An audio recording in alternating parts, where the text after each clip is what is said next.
Hey, what's going on? I'm Shar Bates, and I've been your moderator for the 2016 NAMCO Diversity Leadership Summit.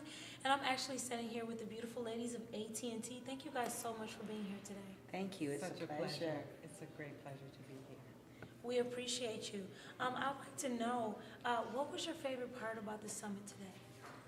For me, I still have goosebumps from the millennial roundtable discussion.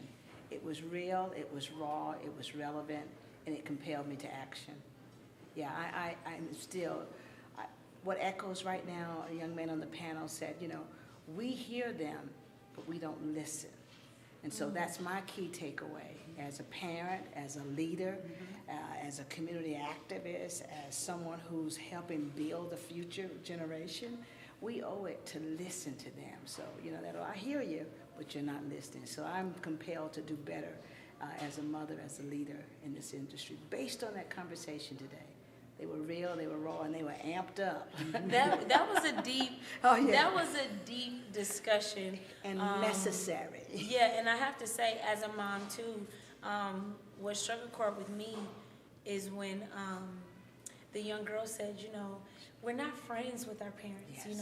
I don't feel comfortable having this discussion with my parents, and even though my daughter's only 10, I had to think about it. Like, I didn't have these type of conversations with my mother, but I do have uncomfortable conversations that I'm not ready to have all the time. Yes. But when I see that she's ready, I have to make myself. Yes. So I have to run in the closet sometimes. Yes. Like, whew, I don't want to talk about this Absolutely. yet. But it kind of is what it is. So the millennials definitely did it for me.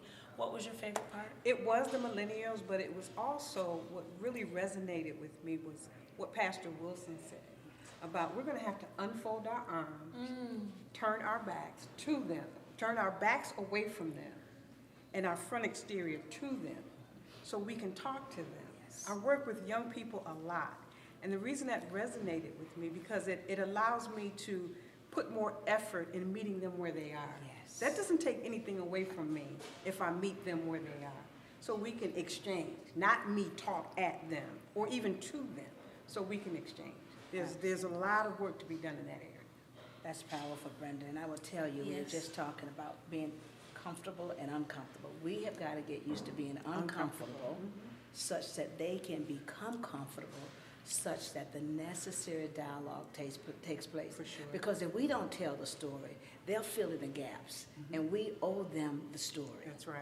That's right. And I think that's a huge part of bridging the gap, because if they have to figure out the solution, it's going to take longer, and it's going to be a harder struggle getting there. But if you tell them, hey, watch out for that pothole right there. I just fell in it, and tell them how you fell in it instead of just, because I think a lot of times, like you said, we're talking at them. When your parent is saying something like, I said don't touch the pothole, versus if I'm saying, hey, a few years ago, I fell into that pothole because I wasn't paying attention. I was looking this way. Yes. The delivery. What I love, in fact, one young lady on that panel, I'm going back to this millennial panel, not that the others were not off the chain. They were off the charts in terms of quality, and we're used to really good quality. This met it and exceeded it as far as I'm personally concerned. But I'm still reminiscent of this young lady on panel saying that in terms of how she wants to know that I'm just not all so buttoned up, that the Teresa Sprawling you see buttoned up in the pinstripe suit today is not all. I didn't just wake up this way. How did I get there? So she, in essence, gave me permission to tell more of the personal story. And no, I don't have a horrible story, but it's a story that has lessons in it that they could benefit from if I would just be authentic and willing to tell that story. And that's a good point, Teresa. Transparency and authenticity. Okay, being authentic will help bridge that gap. Yes. Their replies were powerful. And we're on fire because of NAMCO. Right, for sure.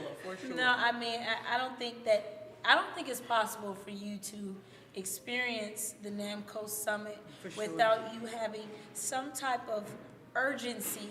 That's exactly to take action. Yes. And that is exactly what happened here today. Thank you guys so much, as well as AT&T for being a part of this event. Absolutely. And just, lending your leadership and your knowledge. And this is what we need to come together to be able to implement changes. So Thank you. We're honored for the recognition, For and sure. thank you for that. And we really had a great experience today. And I think, in the words of, I don't know, I want to say something like NAMCO rock on. You figured it out, and Yes. let's keep this stuff going. Yes. Thank you. great job, NAMCO. Thank Thank you. you. Absolutely. Listen, I